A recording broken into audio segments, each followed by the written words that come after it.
So hello guys, ngayon papunta ako sa meeting para sa unang hosting ko sa kasal. So this is my first time mag-host ng kasal. Yung mga experience na ako before sa hosting pero iba yung kasal. Mga na tayo ng tricycle.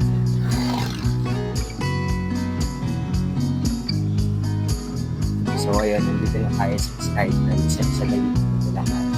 At dito, natin inimit ng client natin for our first wedding hosting. So real quick, from Church PL to wedding host. Salamat sa pagtitiwala.